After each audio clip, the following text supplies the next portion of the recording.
Kenya's opposition leader Raila Odinga has declared himself as the people's president at a parallel inauguration following last year's election boycott. Now, Kenyan authorities had shut down TV stations to prevent the live coverage of the swearing-in event. But the main TV stations streamed the event on their websites and on YouTube and as well as Facebook. Odinga said his swearing-in would show the world that what the opposition was doing was legal, constitutional, and not something to be described as a coup. I, Raila Amolo Odinga, in full realization of the high calling, assume the office of the People's President of the Republic of Kenya, do swear that I will be faithful and bear true allegiance to the people and the Republic of Kenya, that I will preserve, protect, and defend the Constitution of Kenya as by law established, and all other laws of the Republic as adopted by the people of Kenya, that I will protect, uphold sovereignty, integrity, and dignity of the people of Kenya. So help me God. That's the people's president taking his oath of office. We have joining us now TVC News senior researcher Cyril Abaku in the studio. Cyril, good morning. Mike and Azizah, You're welcome. A lot of people will say Raila Odinga is a very enlightened individual, someone who is experienced in politics, someone who is very vast when it comes to the knowledge of what politics and education is. Especially Kenyan politics. Exactly, especially Kenyan politics. But for someone like him, who should be swearing himself in when there's a substantive president, someone say he should know better, he should know the implications of that. Of course he should. I think yesterday he played a bit smart. The wording of his oath of office was a variation from what is in the Constitution. So some people are asking, will the Kenyan government be able to take action against him in court? I mean, because he didn't quite swear himself in on based on what the Constitution itself says. But again, you heard him say that he was going to defend the Constitution of Kenya as by law established. I think, normally speaking, he is guilty. Well, I mean, he could be liable of high treason, really. But the Attorney General of the country is already saying that what he's doing is treason. Well, he did anyway. You know that this swearing-in thing has been a long time coming. It should have happened last year, but his deputy then, his running mate, yes, Kalonzo Musyoka's wife was sick in Germany, and so Kalonzo had to travel to Germany because they were hoping to have it together jointly. At the time, they said, okay, let's swear in Raila Odinga in Nairobi and then send officials to go to Germany to swear him in beside his wife in hospital. But they shelved the plans. And I know that for some time, his supporters were ambushing him with the Bible and saying, we must swear you in today. But he kept on saying, let's wait for government talks. So somehow he was hoping that, you know, this wouldn't really happen. But as at yesterday, you know, there are 4 of them that make up the NASA coalition. Moses Watengula and Musalia Mudavadi as party leaders. You have Raila Odinga and Kalonzo Musyoka as the president and running mate. Yesterday, at the last minute, Kalonzo Musyoka stepped in. Was he consulting? I mean, who was he consulting? You had Musalia Mudavadi. So these people stayed away. I think they feel somebody is pushing his luck a bit too far. Because primarily, I mean, in Kidra and all those places where the Odinga philosophy is very popular, they call it Odingaism. His father began it and handed it over to his son. I think what Raila is trying to do basically is to say that 15, 20 years from now, they can look back at an era and say, we once had an emotional president, or we had a man who, having suffered, quote unquote, electoral injustice, saw himself in. He was our leader, even if he didn't become president, really, but he was our leader. If it's for the books and for biography and for autobiography, I think in a way it serves right. But for me, I think somebody is just trying to save face.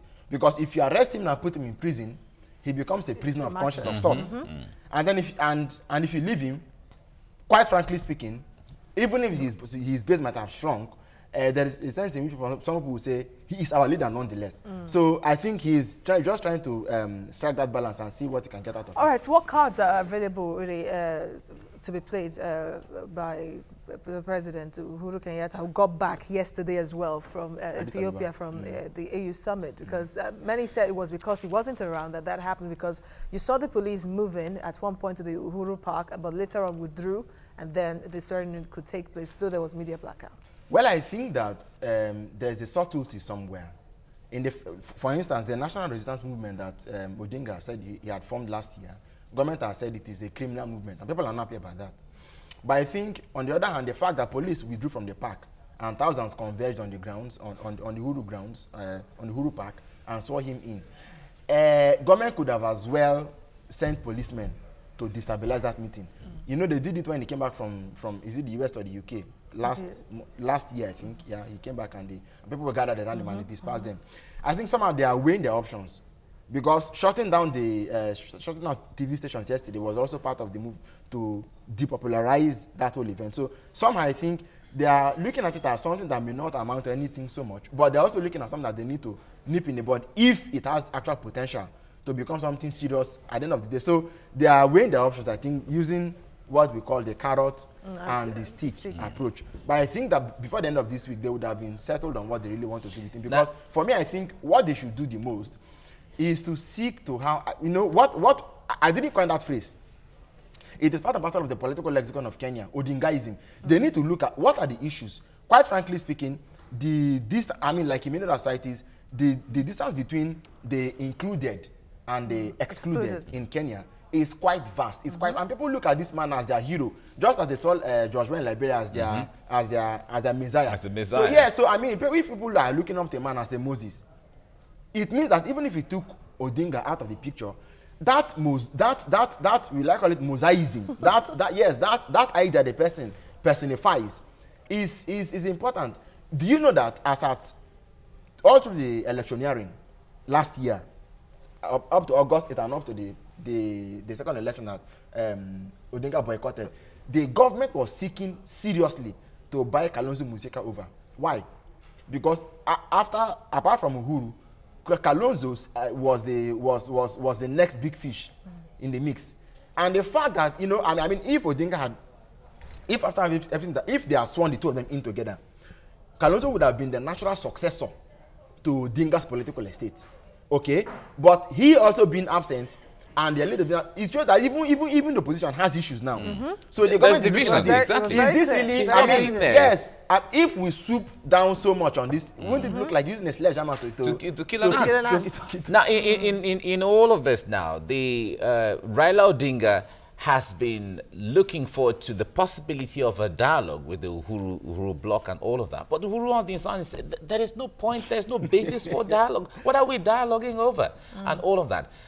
But at the end of the day, would it look like something that there can be a dialogue? I think Raila has lost so badly. Like I said on the very first day we discussed Kenya on this set, I said, look, Raila Odinga is popular. People like him. People look at him. You know, particularly when someone has been inching, especially from his ethnic area background. You know, I mean, coming from the third largest, and knowing that, and that's talking about the Luo, and knowing that the Luos have, in a sense, been marginalized for a long time. Yes. You remember that in the First Republic, one of the most celebrated assassinations in Kenyan history happened to Thomas Mboya, Tom Mboya then. Okay. He was a young and promising politician who many people emotionally thought should rightly be the successor to Jomo Kenyatta. But he was in his prime, 36 or 39, and was assassinated. Until today, that assassination has not been resolved. So, I mean, and then Jaramogi Odinga's father himself, that fell out with Jomo himself, with himself, Jomo Kenyatta, they fell out, and that was another story in itself. So, somehow you look at it that somebody was even asking if Raila Odinga had been Kikuyu or Luya, it could have been a different story entirely. From the major... Yes, so now the fundamental question is, looking at all that is going on, at the end of the day, when he lost the first elections, or at least was declared loser of the first elections, the second elections, he boycotted it. I mean, he withdrew, he took away the capital he had, he boycotted it. And I was asking, if you wanted to boycott an election, and if you wanted to prove to the system that, look, the mandate of Uhuru was stolen mandate, you don't sit back in your cocoon and wait. Dish has already been served and people have eaten and perhaps they're washing the plate. You meet them on their turf. I'm not advocating violence, but you meet them on their turf. If you are calling non-violent struggle, and if people are throwing the streets and so, but you didn't go out on the day of play. You left everything to happen as it happened. A winner was declared, was sworn in, and then you come back and say that you're going to have. And when the courts have made their pronouncement, Mike, do you know that it was so bad? Mitungu that saw him in yesterday was his his senior advisor during the coalition government of Mwai Kibaki. Mitungu has written 2 books denouncing Odinga as being a corrupt person, denouncing him as being high-handed, denouncing him as being a political liability.